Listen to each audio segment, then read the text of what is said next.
नमस्कार, मैं आश्रुति वोहरा। आपका बहुत बहुत स्वागत है हमारे इस खास बुलेटिन में। शुरुआत करेंगे तमाम बड़ी खबरों के साथ। स्वास्थ्य सेवाओं में प्रभावी सुधार की दिशा में केंद्र सरकार ने निर्णायक कदम उठाते हुए छत्तीसगढ़ के साथ उच्च स्तरीय समीक्षा बैठक की है।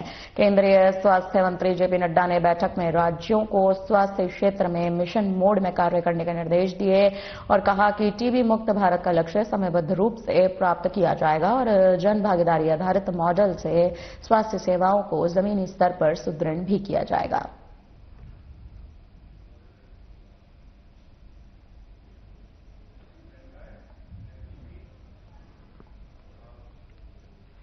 छत्तीसगढ़ अध्ययन दौरे पर रायपुर पहुंची संसदीय राजभाषा समिति के पदाधिकारियों और सदस्यों ने सांसद और वरिष्ठ बीजेपी नेता ब्रजमोहन अग्रवाल से सौजन्य भेंट की है। इस मुलाकात में समिति उपाध्यक्ष, समिति संयोजक भी उपस्थित रहे। इस अवसर पर राजभाषा हिंदी के प्रभावी क्रियान्वयन, प्रशासनिक सरलता और राष्ट्रीय एकता को सशक्त करने को लेकर सार्थक संवाद हुआ।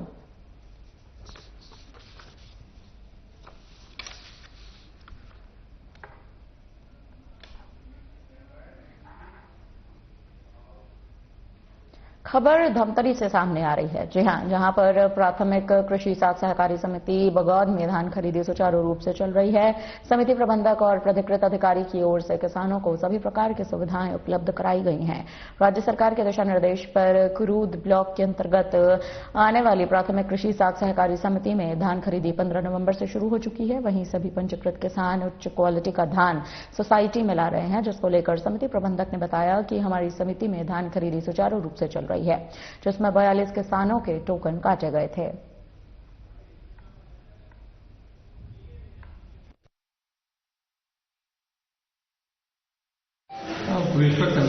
मैं सहकारी समिति बगौद आर्थिक अधिकारी वर्तमान से ही इनकी शुरुआत हुई। तैयारियां हमारी पूरी पूर्णता की, पर्याप्त मात्रा में हमारे पास बोरे का स्टॉक था और धान खरीदी के संदर्भ में जो बेसिक तैयारियां थी, हालांकि हमारे कर्मचारी उस वक्त हड़ताल में रहे, लेकिन उनका फीडबैक पीछे से सोसाइटी के संदर्भ में जो जानकारियां चाहिए वो फीडबैक को हड़ताल में रहते हुए प्रदान कर रहे थे। तो हमको उसको संचालन करने में कहीं कोई तकलीफ नहीं है। 15 तारीख से हमारी धाराओं की सारी सुविधाएं जो बेसिक स्तर में चाहिए उनको, वो सारी सुविधाएं, जैसे पानी की पेयजल का चाहिए तो जब स्टार्टिंग हुआ तो हमारे पास पेयजल की उपलब्धता थी नहीं, बोर थे लेकिन सूखे थे। तत्काल हम लोगों ने बोर कराया शासन से मिलकर, उनके निर्देशों का पालन करते हुए। मैं जितेंद्र कुमार पाल, समिति प्रबंधक बगौद, पंजीयन क्रमांक 272। हमारे समिति में पंजीकृत सदस्य संख्या 1699 है। आज 42 कृषकों का टोकन कटा हुआ है, जिसमें 1998 कुंटल की धान की खरीदी आज हो। मैं जालन सिंह साहू बगौद से। यहाँ प्रबंधक एवं अध्यक्ष के द्वारा बहुत जबरदस्त मतलब किसानों का सहयोग हो रहा है। मेरा नाम चेतन लाल साहू है। मैं ग्राम भूसरेंगा का रहने वाला हूँ और मैं यहाँ सोसाइटी में धान बेचने आया हूँ। यहाँ मेरे को बोरा वोरा मिल गया है, बोरा भराई काम कर रहा हूँ। बसना के पिथौरा विकास खंड के बहुचर्चित धान खरीदी केंद्र परदा में अवैध धान तस्करी का गंभीर मामला सामने आया है। जानकारी अनुसार वाहन से अवैध रूप से धान लाकर मंडी परिसर में उतारा जा रहा था। धान को खरीदी केंद्र में खपाने की कोशिश की जा रही थी। एसडीएम के निर्देश के बावजूद भी मंडी गेट नहीं खोला गया। स्थिति की गंभीरता को देखते हुए नायब तहसीलदार ने तत्परता दिखाते हुए गेट का ताला तोड़ा, जांच शुरू की। इस पूरे मामले में धान खरीदी प्रभारी और मंडी प्रबंधक की अहम भूमिका रही। जब मौके पर पत्रकार पहुंचे तो गेट नहीं खोला गया। कई लोग भागते हुए नजर आए। पुलिस ने मौके पर पहुंचकर पूरे प्रकरण की कड़ी जांच की।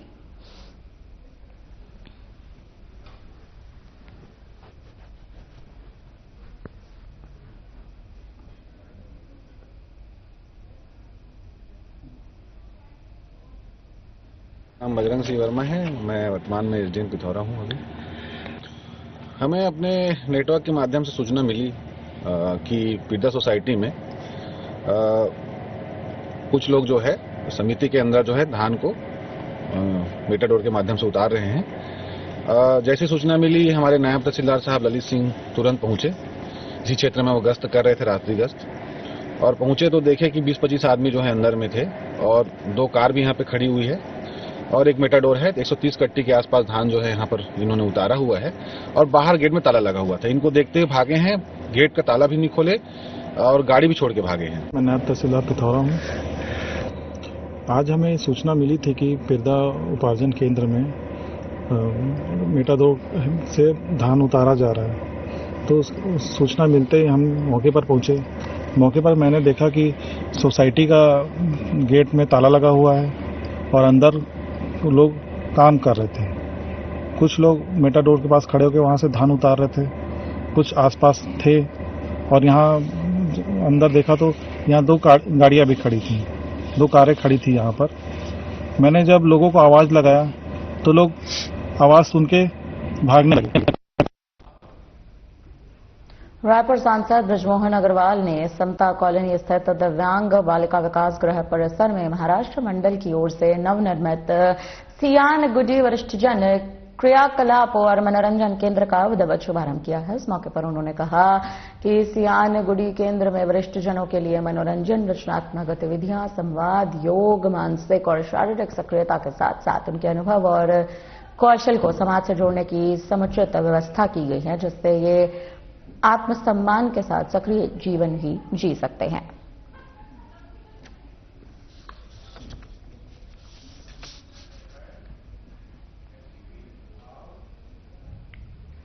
उप मुख्यमंत्री अरुण साय ने छत्तीसगढ़ की 3 करोड़ जनता को नववर्ष की अग्रिम बधाई देती है, शुभकामनाएं दी हैं। उन्होंने कहा कि वर्ष 2026 छत्तीसगढ़ और देश के लिए नए उत्साह और ऊर्जा के साथ आगे बढ़ने का वर्ष होगा। उन्होंने विश्वास जताया कि 2026 में छत्तीसगढ़ नक्सल मुक्त होगा। विकसित छत्तीसगढ़ की नींव इसी वर्ष मजबूत होगी। प्रदेश में तेज गति से विकास कार्य हो रहे हैं। विकसित राज्य के संकल्प को पूर्ण करने के लिए सरकार प्रतिबद्ध है।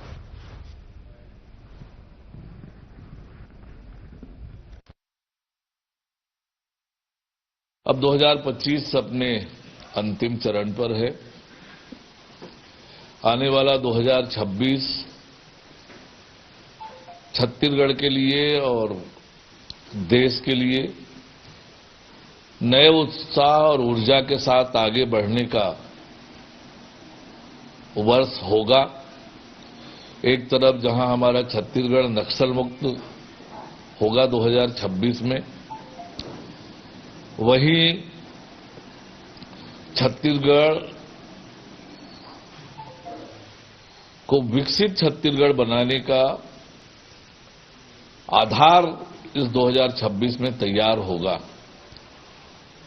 जिस तेज गति से आज छत्तीसगढ़ में काम हो रहा है, काम की शुरुआत हुई है, निश्चित रूप से 2026 विकसित छत्तीसगढ़ के लिए महत्वपूर्ण वर्ष होगा, भारत के लिए महत्वपूर्ण वर्ष होगा और उसी को संकल्प को पूरा करने का काम 2026 में हम सब करें। उप मुख्यमंत्री अरुण साय ने कहा कि वर्ष 2025 अनेक मामलों में ऐतिहासिक और यादगार पल रहा है। इस वर्ष देश ने लौह पुरुष सरदार वल्लभ भाई पटेल की 150वीं जयंती मनाई है, जिसके माध्यम से एकता और अखंडता का संदेश दिया गया। साथ ही वंदे मातरम की 150वीं जयंती भी मनाई गई। छत्तीसगढ़ राज्य ने अपने गठन के 25 वर्ष पूर्ण होने पर रजत जयंती वर्ष मनाया। इस वर्ष राज्य को कई बड़ी उपलब्धियां मिली। नए उद्योग नीति से निवेश बढ़ा है। युवाओं को सरकारी सहित विभिन्न क्षेत्रों में रोजगार प्राप्त हुआ है। तो वहीं विशेष रूप से खेल के क्षेत्र में छत्तीसगढ़ ने राष्ट्रीय स्तर पर नई पहचान भी बनाई है।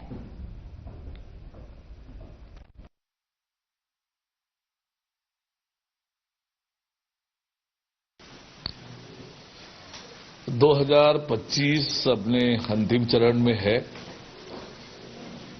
और अनेक मामलों में 2025 बहुत ऐतिहासिक और यादगार वर्ष रहा है। ये 2025 एक तरफ जहां सरदार वल्लभ भाई पटेल जी की 150वीं जन्म जयंती थी, वंदे मातरम की 150वीं जयंती थी, अटल बिहारी वाजपेयी जी का जन्म शताब्दी वर्ष और हमारे छत्तीसगढ़ का रजत जयंती वर्ष, और बड़ी बड़ी उपलब्धियां इन 2025 में देश और राज्य को मिली है। उप मुख्यमंत्री अरुण साय ने कहा है कि राष्ट्रीय स्वयंसेवक संघ के स्थापना के 100 वर्ष पूरे हो चुके हैं। संघ द्वारा विभिन्न कार्यक्रमों के माध्यम से लगातार जन जागरण का कार्य किया जा रहा है। इससे समाज में जागरूकता, सद्भावना और एकता को बल भी मिलेगा, जो देश की प्रगति और समृद्धि में सहायक सिद्ध होगा। सूरजपुर में कांग्रेस के सम्मेलन पर प्रतिक्रिया देते हुए उप मुख्यमंत्री अरुण साय का कहना है कि कांग्रेस सरकार ने अपने 5 वर्षों के कार्यकाल में सरगुजा की जनता को ठगने का काम किया। जनता उनसे सवाल कर रही है, उन्होंने क्षेत्र के लिए आखिर क्या किया है। कांग्रेस नेताओं की आपसी खींचतान पर उन्होंने कहा कि पार्टी में आपसी सिर फुटोवल मची हुई है और सभी नेता दिल्ली दरबार को खुश करने के लिए तथा अपनी कुर्सी बचाने में लगे हैं। इसी कारण कांग्रेस से जनता और कार्यकर्ता दोनों दूर हो चुके हैं।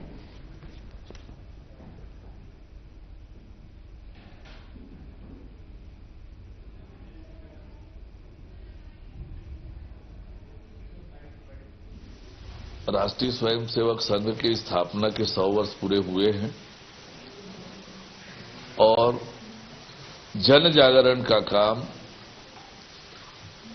लगातार अलग अलग कार्यक्रमों के माध्यम से संघ कर रहा है और निश्चित रूप से इससे समाज में जागृति आएगी, समाज में सद्भावना बढ़ेगी, एकता आएगी, एकजुटता आएगी और इसी से हमारे देश की तरक्की और बेहतरी होगी।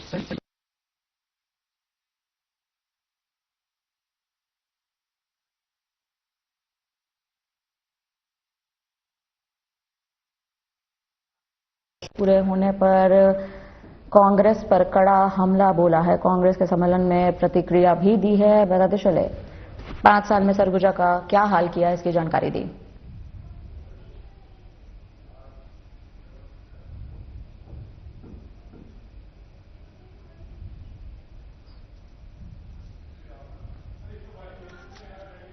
अरुण साय ने कांग्रेस पर तीखा हमला बोला है। कांग्रेस के सम्मेलन पर कड़ी प्रतिक्रिया भी दी है। बताते चले कि उन्होंने 5 साल में सरगुजा का क्या हाल किया, इस पर कड़ी आपत्ति जताई, कड़ा वार भी किया।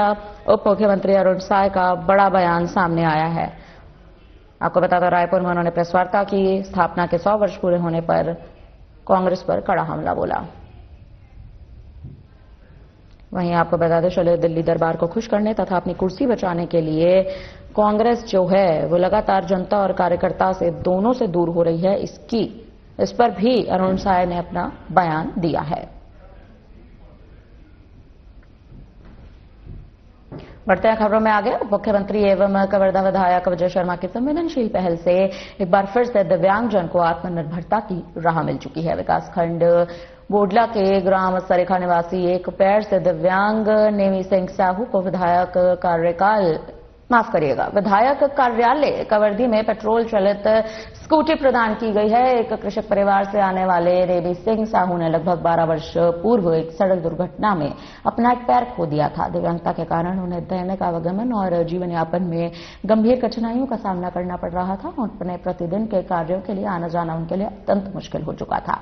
अपनी समस्याओं को लेकर नेमी सिंह साहू ने उप मुख्यमंत्री विजय शर्मा को आवेदन दिया। उनकी आवश्यकता और सामाजिक आर्थिक परिस्थितियों को ध्यान में रखते हुए उप मुख्यमंत्री विजय शर्मा ने तुरंत सहायता दिलाने के निर्देश भी दिए, जिसके तहत उप मुख्यमंत्री ने खुद उन्हें उनके वाहन की चाबी भेंट की।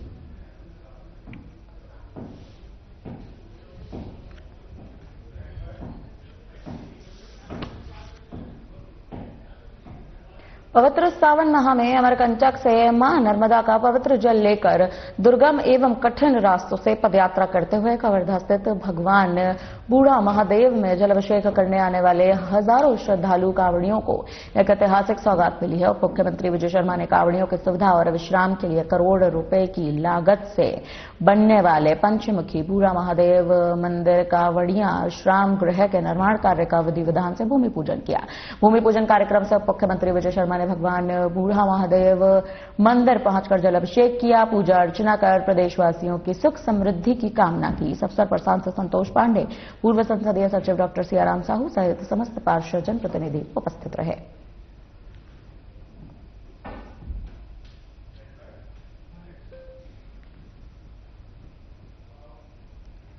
छत्तीसगढ़ के रायगढ़ जिले में जेपीएल कोयला खदान के खिलाफ धरने पर बैठे प्रदर्शनकारियों को हटाने गई पुलिस पर ग्रामीणों ने खुला हमला बोल दिया। महिलाओं ने तमनार थाना की थाना प्रभारी कमला पुष्याम को लात मारी। हमले में टीआई घायल हो गए। वहीं एसडीओपी अनिल विश्वकर्मा समेत कई पुलिसकर्मी घायल हो गए।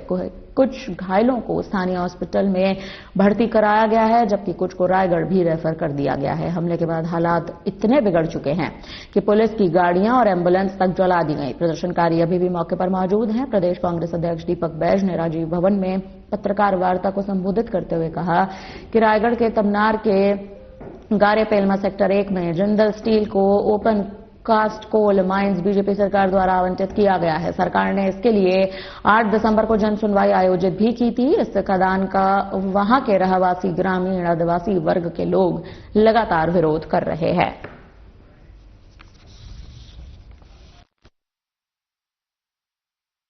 कल हम लोग माननीय अध्यक्ष जी के साथ तमनार गए थे और वहां इस तरह की बर्बरता जिला प्रशासन और पुलिस प्रशासन के अधिकारियों ने की है।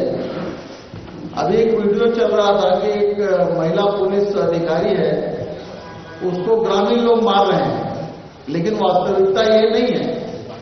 जैसे कि अध्यक्ष जी ने आपको बताया कि सबसे पहले उस पुलिस अधिकारी ने वहां के जो आंदोलन कर्मचारी हैं, महिलाएं हैं, उनके साथ मारपीट किया, डंडों से पीटा, आंसू गैस के गोले छोड़े और घसीट कर महिलाओं को पुलिस गाड़ी में डाला गया, जिससे उनको चोटें भी आई।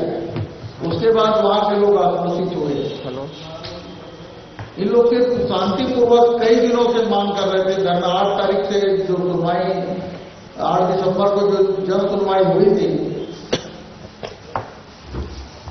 उसका सारे ग्रामीण विरोध कर रहे थे, क्योंकि उसमें जो 14 गांव प्रभावित गांव हैं उसके, उन गांव के ग्रामवासियों में जो लोग हैं उनमें वो लोग नहीं थे जन सुनवाई में। जन सुनवाई का सारे ग्रामवासियों ने विरोध किया था।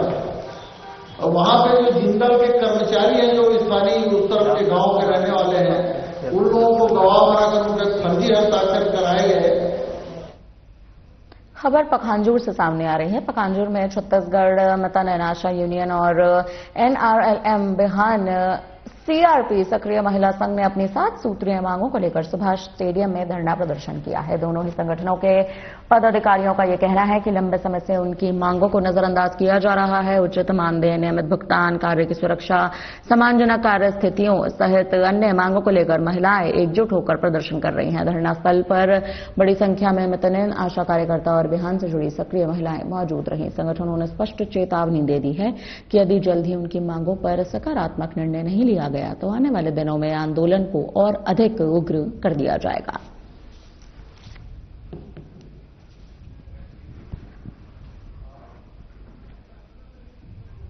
प्रदेश में नवंबर माह से शुरू हुई धान खरीदी को लगभग 1.5 महीना बीत चुका है, लेकिन परलकोट क्षेत्र में 40 खरीदी केंद्रों से धान का उठाव न होना अब तक बड़ी मुसीबत बनता जा रहा है।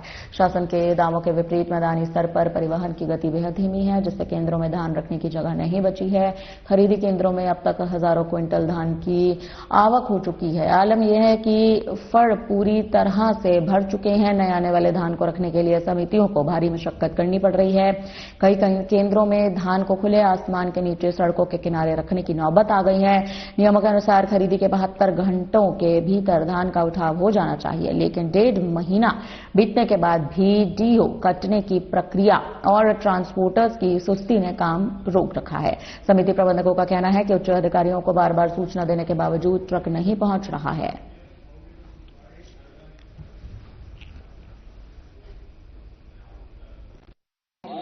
यहाँ पे मामला है, हम लोग किसान लोग अभी जमीन काटते हैं बहुत सुख दुख से पैसा से, लेकिन अभी जो धान कटाई हुआ है यहाँ पे हम लोग गाड़ी में ला रहे हैं, लेकिन यहाँ पे रखने के लिए जगह नहीं है। हम लोग कैसे करके धान रखूंगे यहाँ पे? तो आप क्या चाहते हैं? हम चाहते हैं जल्दी से जल्दी यहाँ पे परिवहन संघ को जल्दी से जल्दी यहाँ का धान उठाने के लिए कास्ट करे। है कि हम लोग किसान लोग का सुव्यवस्था होगा। अभी 7,200 में हमारा उठाव होना था धान का, तो अभी लगभग 12-13 हजार के ऊपर हो गया है। अभी तक उठाव नहीं हो रहा है, तो किसान को आने का दिक्कत हो रहा है, गाड़ी लगने का दिक्कत हो रहा है, धान रखने का जगह नहीं हो पा रहा है हमारे यहाँ। तो जल्द विगत 2 वर्षों में, मात्र केवल 2 वर्षों में जनजाति कार्य विभाग की उपलब्धियां और नवाचार की जानकारी देते हुए मंत्री विजय शाह ने बताया कि शैक्षिक और प्रशासनिक संवर्ग में 704 एवं एकलव्य आदर्श आवासीय विद्यालयों में 1,846 नियुक्तियां की गई। नवीन जिले मऊगंज, महर, पौंधाण के लिए 85 नवीन पदों की स्वीकृति की गई है। सीखे सप्ताह में सीखने के घंटे अनुसार विभाग का तीसरा स्थान है। 3 पाठ्यक्रम पोर्टल पर रिकॉर्ड हुए हैं। 163 विशिष्ट आवासीय विद्यालय में 54,000 विद्यार्थी अध्ययनरत हैं। एकलव्य आदर्श आवासीय विद्यालय में कक्षा 10वीं का 2024-25 में परीक्षा परिणाम 94% रहा। इसी प्रकार से 1,553 छात्रावास, 1,078 आश्रम शालाओं और 153 विशिष्ट आवासीय संस्थाओं में 2,03,000 विद्यार्थी लाभान्वित हो रहे हैं।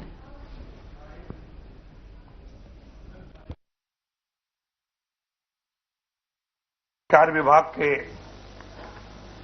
माननीय मुख्यमंत्री जी के दायित्व देने के कारण और 2 साल में विगत माननीय मुख्यमंत्री के कुशल नेतृत्व में जनजातीय कार्य विभाग की कुछ उपलब्धियां, कुछ कार्य जो हमारे प्रेस के साथी मित्रों के माध्यम से हम लोग जनता तक पहुंचे, क्योंकि प्रजातंत्र में चौथे स्तंभ का अपना स्थान है और बहुत सारी चीजें जो अच्छे से जनता के बीच में जाती हैं, उसमें प्रेस के साथी मित्रों का बड़ा अहम योगदान रहता है।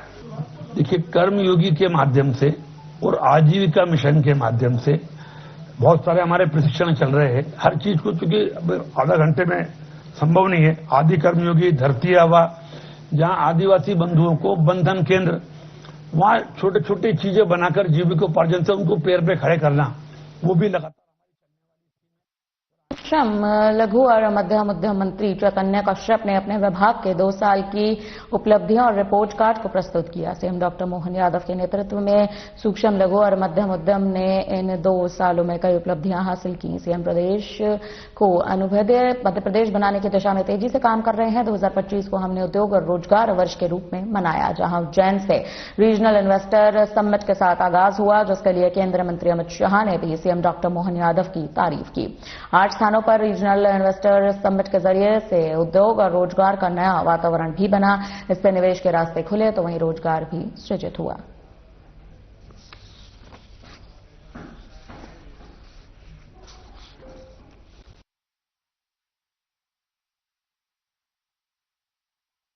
मंत्रियों को निर्देशित किया कि वे आप लोगों से रूबरू हों और अपने 2 साल का पूरा लेखा जोखा आप लोगों के बीच में रखें।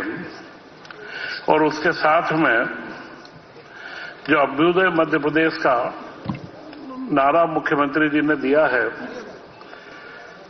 अभ्युदय का मतलब बड़ा स्पष्ट है कि हर तरीके का उदय, समस्त उदय मध्य प्रदेश में, चाहे हम रोजगार के अवसर हो, उद्योगों के कार्य हो, कृषि का कार्य हो, गरीब कल्याण के कार्य हो, इन सब कामों में लगातार 2 सालों के अंदर विकास के कई प्रतिमान गढ़े गए हैं। 25-26 में 41 जगह पर हमारे औद्योगिक क्षेत्रों का निर्माण हमने प्रारंभ करा है, जिसमें बैतूल में 2। फिलहाल के लिए हमारी तरफ से इस बुलेटिन में इतना ही। मुझे दीजिए इजाजत। नमस्कार।